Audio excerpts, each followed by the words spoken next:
autopsy process, as I mentioned before, this is the medical dissection of a body after the person has died, and it's done so we can determine cause and manner of death. It's divided into two main portions. We have the external examination and we have the internal examination. We sort of touched on this a little bit, but I always like to mention that not every single person that dies is going to get an autopsy. That would be impossible.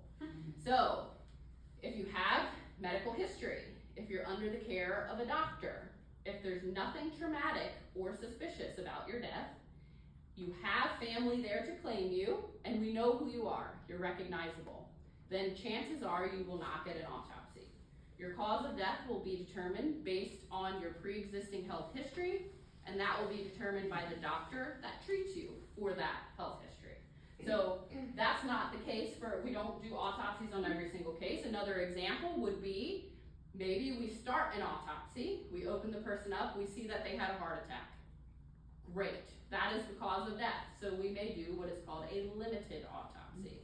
Not every case gets a full, complete autopsy. So that's important to note. When we're talking about the external examination, this is where we document clothing, if there is any. Believe it or not, a lot of people die naked. There is no science behind that. It just happens. Personal belongings are documented at this time. Identifying marks like scars and tattoos, any evidence of injury, that could be bruising, lacerations, which are cuts to the skin, abrasions, which are scrapes to the skin, or any other type of wound, stab wound, gunshot wound, all of that.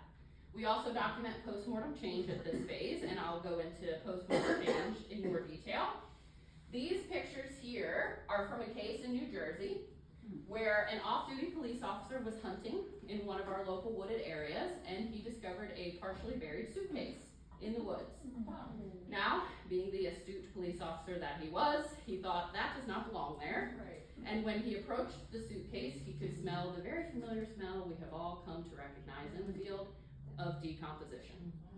So he called in reinforcements, and it was determined that there were human remains in the suitcase. If we're thinking about manner of death, what manner of death do you think this would be? Homicide, yes. Because you cannot accidentally kill yourself and bury yourself in a suitcase in the woods. And you cannot kill yourself and then bury yourself in a suitcase in the woods. Definitely a homicide. And when we know that up front, there are certain things we do a little bit differently. In a case like this, we would transport the entire suitcase back to the medical examiner's office.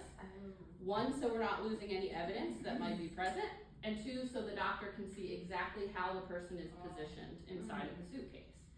When we think about somebody being in a suitcase, we think about dismemberment, right? Because how does that happen? But this person was fully intact. They were in the fetal position inside of the suitcase.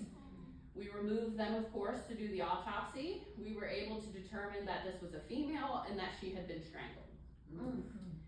When we're dealing with homicide investigations, the main priority is figuring out who the victim is, so you can try to figure out who might have done this to them. So that's what we had to figure out first. We took these pictures of tattoos that we saw during the external examination, and we released them to the media. And this is the part where I say the media can be helpful sometimes. So we released these to the media in hopes that someone would recognize them and come forward. And luckily that's what happened. So someone saw these tattoos, they look like my daughter's, my sister's tattoos. She's missing, I think this is her. Then once we have a name or a possible name for the person, we can do scientific identification. In this case, we were able to locate fingerprints in the national database for that. So we were able to identify her. That's the end of our job. So I've told you how this person died and who they are. And now the police go off and they do the whodunit portion of the investigation. And most of the time, we don't even get to figure out what happened. So we don't know the ultimate cause or the resolution of these cases. Did you have a question?